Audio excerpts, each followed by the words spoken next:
Hey, if you're pregnant over 40, I have just the community for you.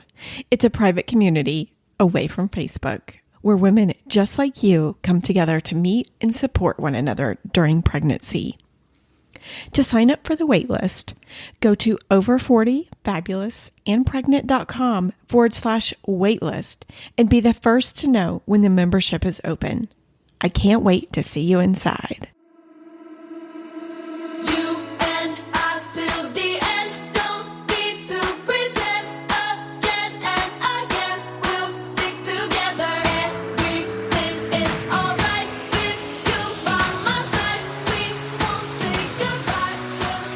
Welcome to Over 40 Fabulous and Pregnant. You're listening to episode 14.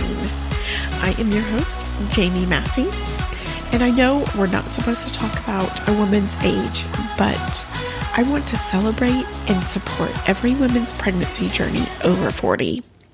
While we do discuss medical treatment and medicine, you know we're not doctors. These are women's experiences that came before us, not medical advice. On today's show, we have Victoria from New York. Her story is a journey to motherhood. Her 40th birthday, she said, was about reconnection with herself. This year was also the year she found her husband. She said she knew the minute he walked in the door. She did have a miscarriage as a disclaimer, and I think it's so important as women that we talk about our losses and not feel any shame about them. I think of my life as 50-50.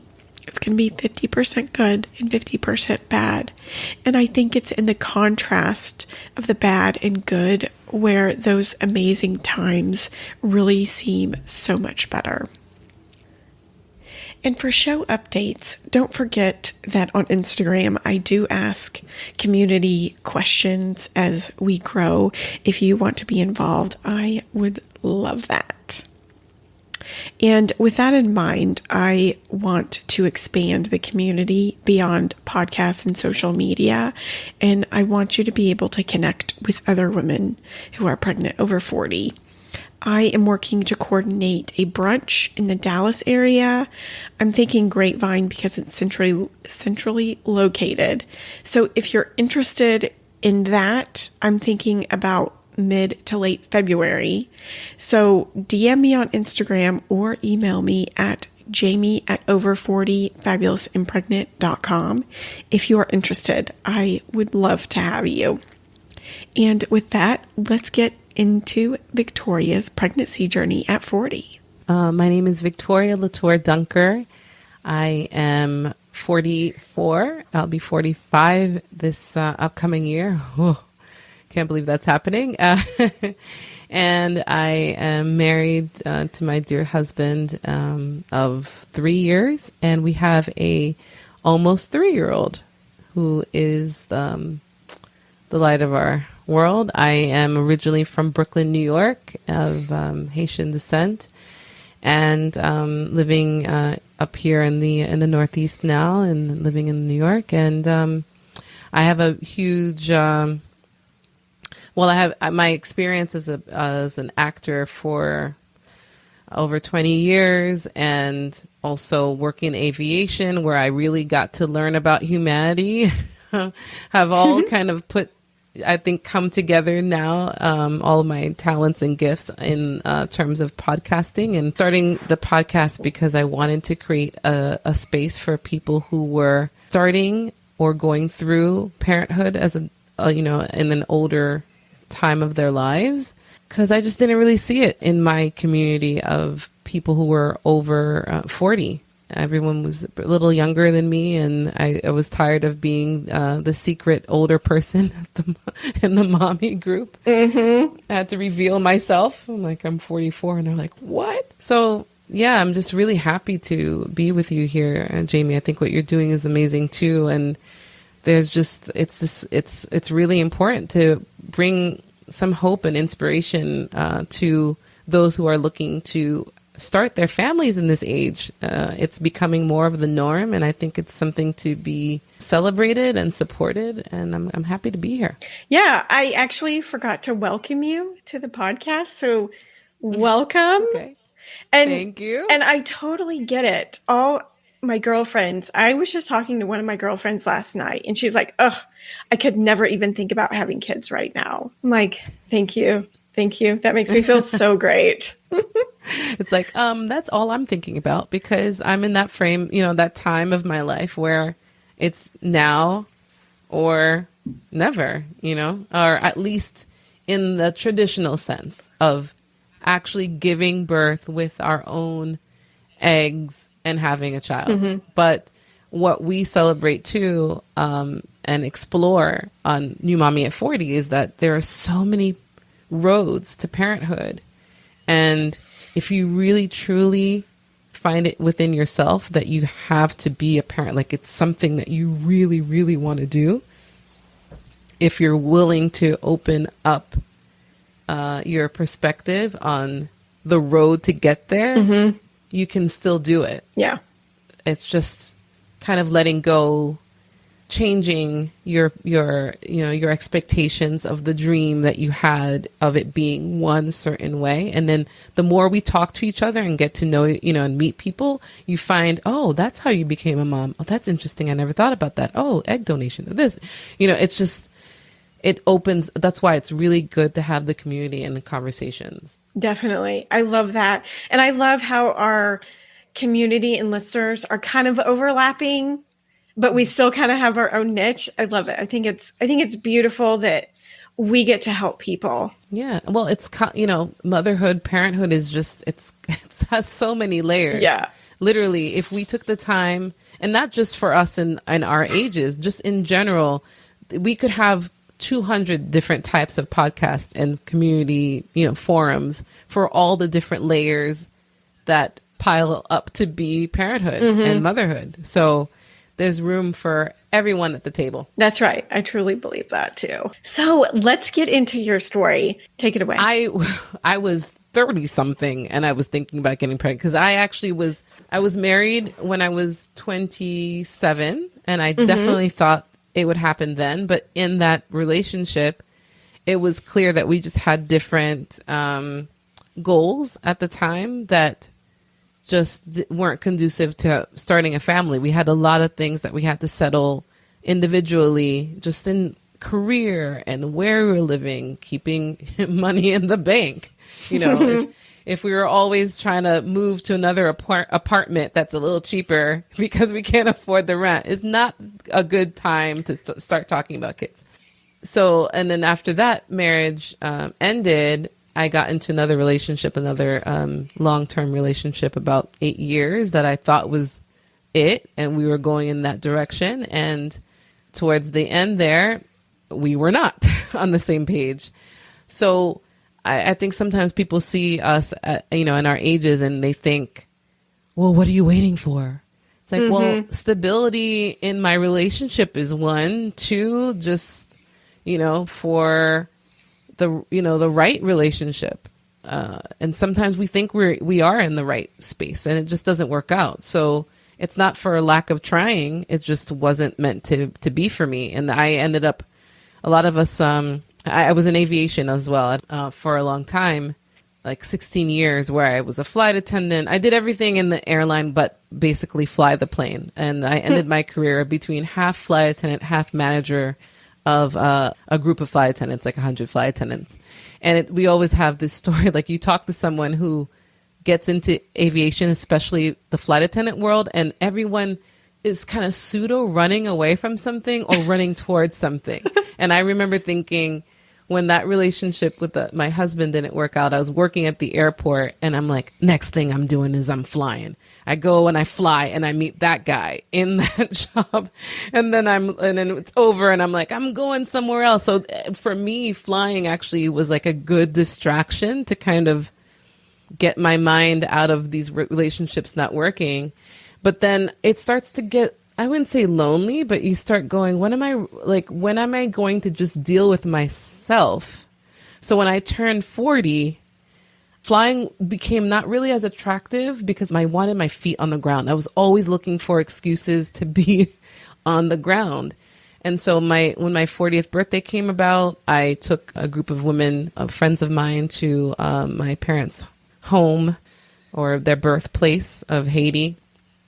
It's just a magical place. It's not everything that you see in the news, but it's real. There's just a really magical feeling of just having your feet in that ground, and I just felt, okay, this 40th year is about reconnection and renaissance. Like, that's what's going to happen. I'm dating myself. I don't think I went from one relationship to another. So I never really took the time to just sit with me.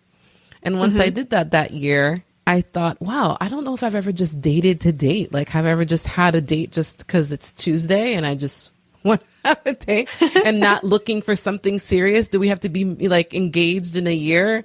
Just enjoy yourself. And I did. And I realized that it just wasn't as fulfilling as I thought it would be. I just enjoyed my alone time. And then, of course, that's when I would meet my husband, because now I'm not looking.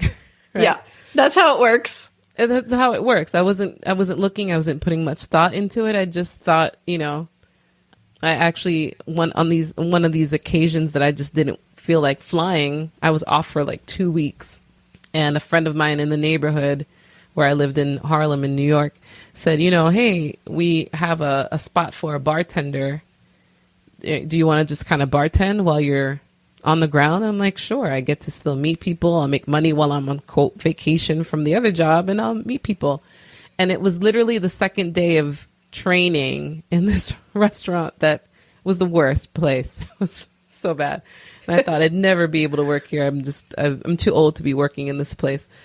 But I said, oh yeah, I committed to it. And the second day I'm there like 10 a.m. and two guys come in, and I see this one gentleman, and I looked at him, and this voice from above said, "That's your husband." And I thought, wait a minute. That's the weirdest thing. And it wasn't, I can tell you, he's a very attractive man. I'm definitely attracted to him, but it wasn't that. It wasn't based on what he looked like. It truly was like a feeling like you need to talk to this person. But I'm training. The girl that was training me was, kind of this hater kind of vibe of, she was just, wanting to flirt with everyone who came in. So I said, and she was like 20 something. And I just, I'm not here for that. So I'll just keep doing my thing. But he must have felt something too, and really persisted to have a conversation. It wasn't flirtatious. It was just literally like, I'm a nice guy. You seem like a nice person. No, well, I want to get to know you. And we did, and we didn't even exchange information from that meetup. He stayed for 4 hours. Were you like serving him drinks? Is that how the conversation started? No, the restaurant wasn't even really open. The friend that he came in with was a friend of the manager. Oh. So he came 3 hours to just get like a coffee. And I was just wiping the bar, getting prepared. And he's like, "Can I get a hot chocolate?" I'm like, who orders a hot chocolate at the bar? But again, it is 11 o'clock. So, okay. He also just wanted to talk to you. Yeah, that was interesting. I thought, okay. And he stayed for 4 hours. And, but he has this rule about not hitting on women in a place that they can't leave. Like when they're forced to kind of talk to you. So that's why it wasn't flirtatious. It was just kind of like, just talking. And I was intrigued. I wanted to know more, but I didn't think I'd be able to see him again because we never exchanged any information. And so I did a good little Facebook stalk. And I found that we had a friend in common. And I said, oh, okay, why not just send him a message? It was nice to meet you. I don't know when I'll see you again. I don't really work there. It was just kind of moonlighting. Great to meet you. And we just started chatting and texting. And then one thing led to another to, hey, you want to meet up on next Monday or Friday? Like the following Friday. And that just seemed too far for me. And I was like, Monday. And we had our first date, and we met at 6:30, and we literally closed down different restaurants and bars all night, walked around, and it was like 4 a.m.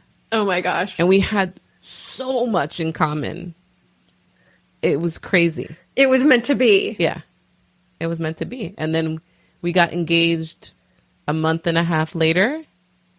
He asked me on a trip. I had a speaking engagement in Aruba, and we said, if we can travel together, yeah, that's a good sign, right? Because we're feeling like this is forever. If we can get through traveling, this might be good. And it was his suggestion about traveling. And I said, well, I have a trip coming up. Come with me. And day one or day two of that trip, he said, will you marry me? I said, yes, I'm so glad you asked. Yes, I heard this day one.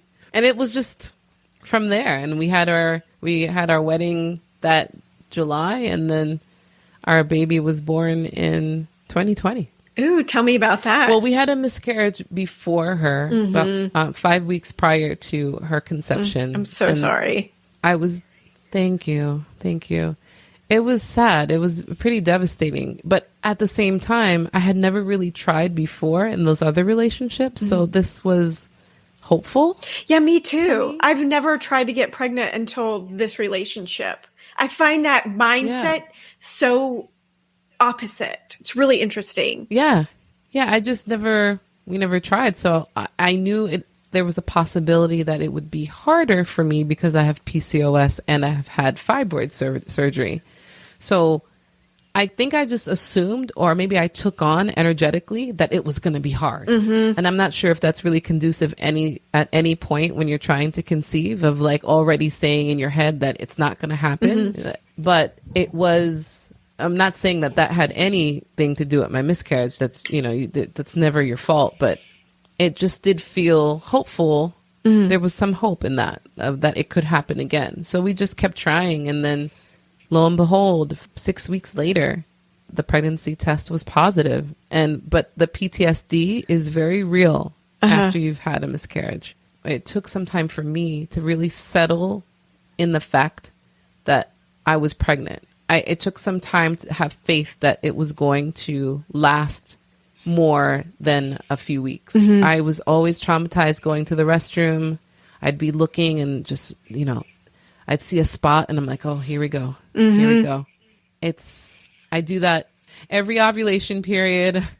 And, pregnancy tests are never the same. The anxiety is just like, is it happening? Okay, it's not. Every period has been like, oh, here it is again. It was difficult. Yeah. But I don't know when I settled into it's happening. I think after the genetic testing, so that's what, like 12, 14 weeks, did I say, oh my gosh, it's real. It's hard to do that when you're the vessel. It's you know what I mean?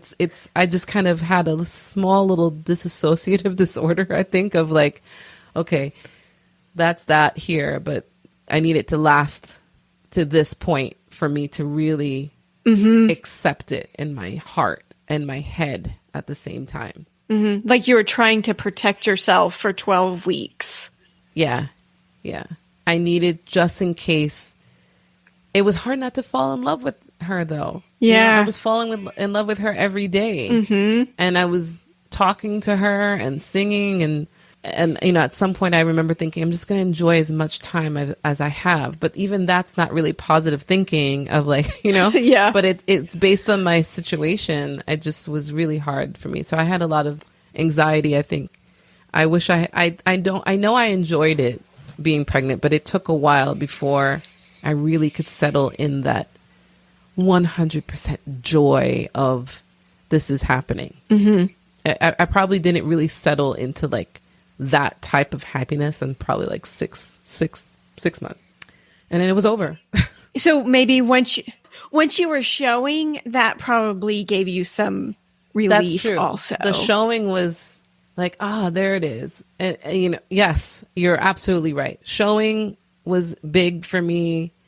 It also meant that other people could see it. So now other people knew that I was pregnant now. And so I hope this, those goes through, because then I have to explain. I think the scariest moments were just in times where poor little baby was sleeping. And I'm like, I've heard you move in like too long. Like, you have to please move. And it's, and my husband would remind me, like, she's sleeping probably. Like, leave her alone. Like, you're right. But it was excitement, pure joy. Every time I felt her move, it just settled my heart. Yes. Reassurance. I needed the reassurance. So yeah, that was the pregnancy, and it was a relatively smooth pregnancy. There was a little bit of a scare of my placenta was low lying for a while and kind of covering my cervix, and that's not a really great position for your placenta to be. So I think it's called placenta previa. Excuse me if I'm not saying it right, but it settled. It did move when it was supposed to, but other than that, it was a pretty smooth pregnancy. Tell me, how did you feel during your pregnancy? I felt powerful. I was very clear on that this was another generation, especially once I found out that she was a girl. I thought about the lineage of like my grandma and my mom and I'm the eldest of four and the last to have kids. So I thought, wow, I'm like finally like adding to this amazing legacy. So I just was I didn't want her to feel my anxiety. So it was, there were a lot of moments where I would just say, thank you for choosing me. And I need to be calm for you and I need to settle this because I don't want you coming into this world with all this like built up anxiety and, energy from just me being uncertain about whether or not I will be your mom. At some point I had to say, I am going to be your mom. I have to take accountability for that. And that means accepting this. I have to accept this and prepare. And once I did that, it was like this weight off of me. I just felt very blessed. I felt like I was chosen by her. And so I was just really humbled by the experience. And just lots of gratitude, especially after losing one. It was no doubt. It's amazing, the feeling. I'm sure whenever you actually are pregnant after so much loss. It is. It's tug of war sometimes emotionally, but what usually wins over is that I am this vessel. I am a vessel for this life. Get it together. Get it together and prepare to give this little human being the best of you. So what are you going to do? Like, get yourself together and prepare yourself to love in a way that you've never loved before. And let's talk about how you prepared. I know it sounds like you're very into being emotionally prepared, but what about physically? Did you prepare physically for your body? Oh, yes. That sort of thing. Yeah, I'm very, we're spiritually, physically connected to movement. I was doing prenatal yoga. I really believed in that for me. It was very helpful. It calmed the breath. I mean, for many reasons. The breath is the foundation for everything. So I felt this was probably preparing my body for delivery as well, and would sustain me through my pregnancy. I walked everywhere. That was the benefit of being in New York City, of just walking everywhere. I remember I walked 3.5 miles at 8.5 weeks pregnant. Wow. Somewhere. We were going to this event that was happening in Harlem, and my husband's like, do you feel like walking? I said, as long as the shoes are comfortable, yeah. And I was in this gown or this dress, and I had my sneaks on, and they took one look at my stomach and they're like, no problem. And I really didn't care. But we walked. I would say probably maybe 6 miles because it was 3 each way. I felt great because I did that the entire time. Yeah. Yeah. And I still worked out. I worked out. I went to the gym. I was going to my little Planet Fitness, or I think it was Blink, and I was just doing squats and weights, and people were looking at me like, when you're hanging that up? And I wasn't ready to give it up. I was also still flying as a flight attendant too. Oh my gosh. That was funny. Wait, now when you walked, you said you were 8 weeks pregnant. No, 8 months. Okay. That's great. Yeah, I was 8.5 months, and I was just always walking. I walked throughout the entire pregnancy. I think it really helped my recovery. Yeah, I bet it did. Do you recommend any products or anything during your pregnancy that really helped? I feel back support is very important, especially lower back. So when your stomach starts to get heavy, you don't have to be a hero and not get a belt of some type of support to help you lift that weight. It gets to a point, it took a while for me to feel the magnitude of that weight because I was walking so much and I feel like I was pretty healthy. But there's a point in which when that baby drops, it's like, so it's good to just have some support. I think any kind of band or that you can get to help you is really great. And a bra that's going to let you breathe and change into that space is just really, just gets to a point where you're like, whoa, what's going on? So invest in a good bra and don't feel bad about updating that throughout the pregnancy. Like one size doesn't always fit all. Like just because you buy one in the beginning doesn't mean you don't need to kind of revamp your closet a little bit and get something else and splurge. There's sexy ones out there. You don't have to get that ugly sports bra. If it's comfortable, fine. But if you want to just really enjoy yourself, there are some really nice ones that give you the support. They also will help you breastfeed if you choose, or to feed your child if you choose to go that route later on. So, and they can actually become multifunctional later, where you don't have to have them as a nursing bra. So just those are the two things I feel like that were really helpful for me. Yeah, that's something I haven't considered. Like, I think about the clothes and your belly getting bigger, but your breasts are going to grow for sure. Oh, yeah. So for your birth, what was your plan? We all have this perfect plan. Well, I have to say I did go in knowing that perfect plan is just unrealistic, because you have the plan. We did hire a doula really late in the process. I really wish I had gotten one earlier. But I had already told myself, and just reading all these pregnancy books and like what to expect, everything, it's more of a desired plan, and make room in your head for that it could go differently, so that you're not so disappointed. Yeah. And that you're ready to roll with the punches. If you start that way, I think it's better for you to just kind of adjust. So I knew that in spite of some surgeries I had had in the past for fibroids, that I wanted to deliver vaginally. I wanted to try. It was very important for me to find an OBGYN that was aligned with that as well. I wanted doula support with us, which was not easy to sell my husband on, and I still don't think he was really into it. Actually, I know he wasn't. I've forgiven him though, because he was so not for it. He just wanted us to be alone. But I really felt like I wanted someone to be in the room to suggest different positions and speak on my behalf when I was in pain, and not expecting for him to know these, these different methods. I wanted someone to be able to speak on my behalf, on our behalf, in case I wasn't able to make a decision that would be able to help me deliver this child in this manner. So that was important. I think I had a playlist, and I was going to have candles, and then I got to the hospital, and this is where you have to think about where you deliver. And you have to think about this when you hire, I say hire, I'm going to say hire. You're hiring your doctor. You're not doing them a favor. You're not just going.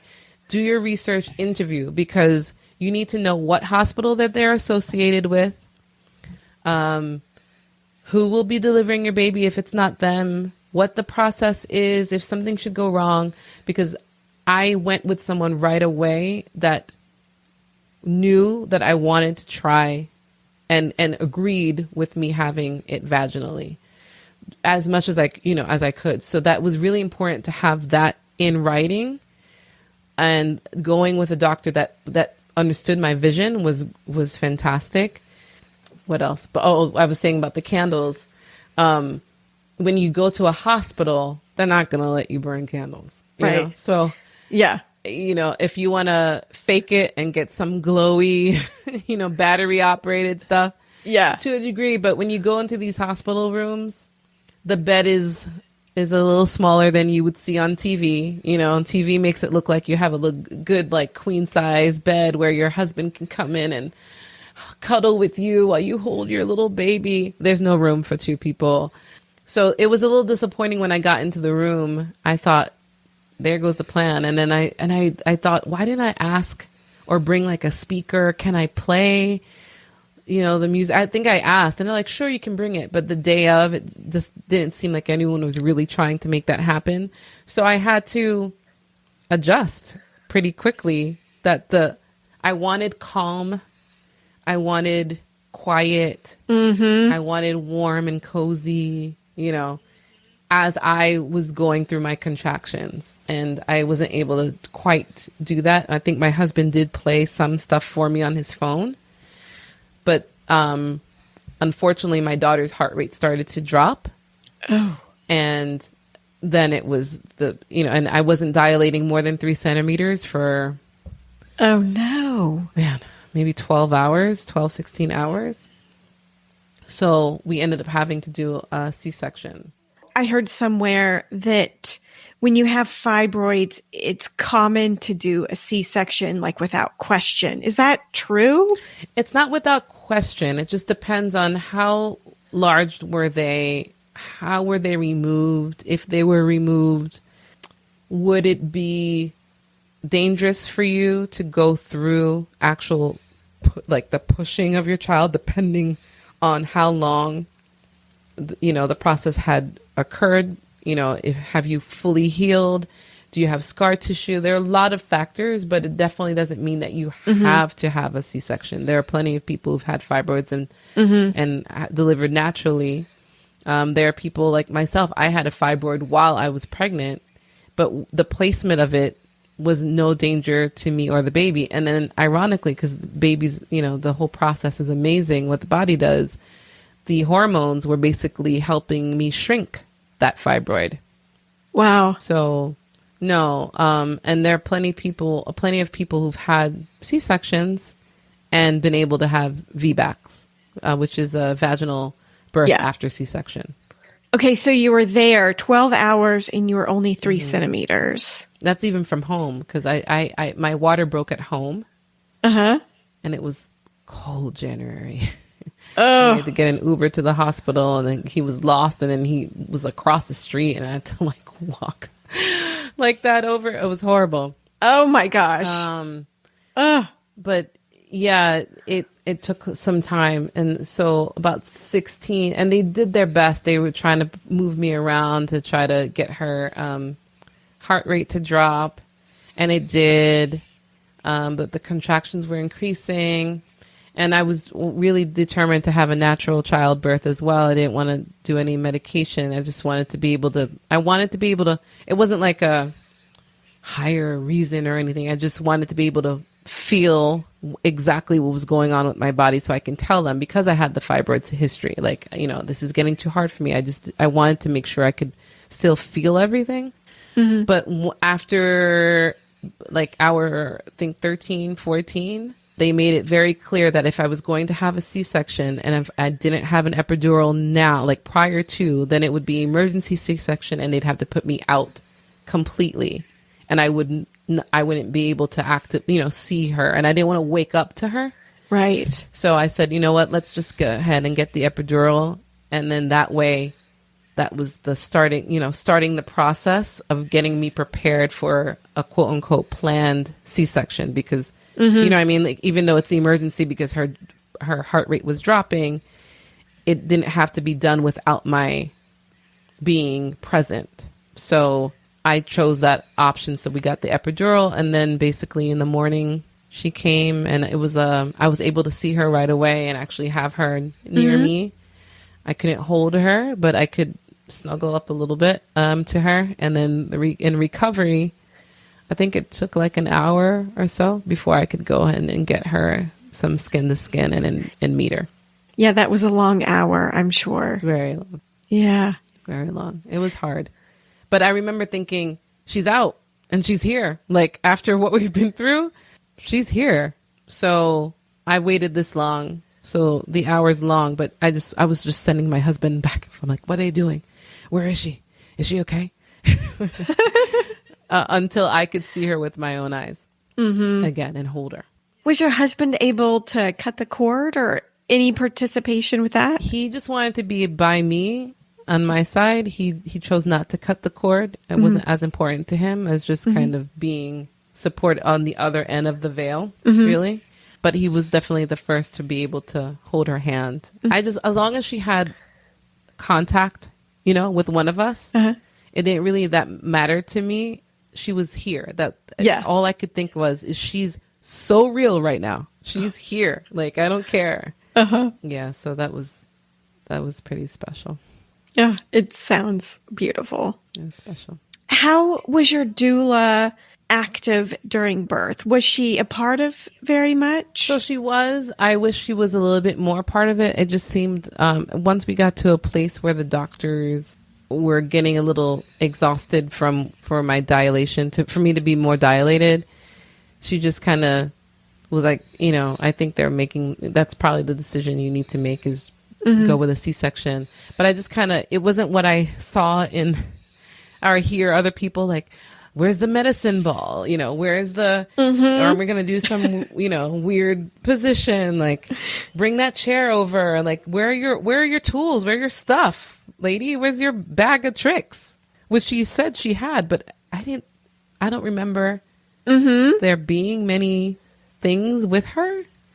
So in a sense, I just remember feeling a little let down, but I think she felt like her hands were tied, like for whatever. I don't know if she had never faced that situation before. I would think so. I mean, she was pretty seasoned, like over 10 years, but it just felt like it was maybe out of her comfort zone of going against what they were saying. So I have to say maybe she was just doing the best, that she felt that she could at that time. But she was helping me through the contractions and helping me breathe. And at one point, I think they were debating whether to allow me to see the contraction, the monitor. But I wanted to know when they were coming because sometimes they don't let you see that. And I'm like, no, like I want to prepare so that I can take that big, deep breath. I'm not sure if that helped my anxiety, which also probably didn't help her heart rate. I'm not sure. Verdict, jury's out on it. But I remember me watching really seemed to prepare me. I felt like it was going to prepare me for what was to come. And I handled the contractions like a champ, I think. Nice. Like it was painful. But I just had one goal in mind, was to do it this way. So when the epidural came, I was going to bypass it until they said, if you don't do it now, we're going to have to put you under later if we have to do this C-section. I didn't want to do that. Yeah. Sometimes we don't always get that perfect route and we have to settle for plan B because the healthy baby is the main goal. Exactly. Yeah.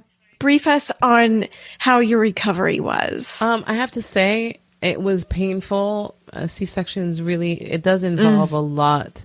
Yeah. To recover from. You're talking about layers being cut into and your abdominal muscles and your abdominal floor. But I would say I did a lot of work prior to the walking and the working out and the yoga that I think helped me recover much faster. It took me on the outside for the scar to heal about 4 months. Ooh. And obviously internal is still healing. Sure. Even though the external looks good. So I was a little cautious about doing anything abdominally, but I was able to walk around pretty easily within a few weeks. I walked nonstop, even in the hospital room with her in my hand, because I knew I had to get the fluids moving, because that was just going to be much more painful if I didn't move. My doctor was really adamant about it. He's like, get up.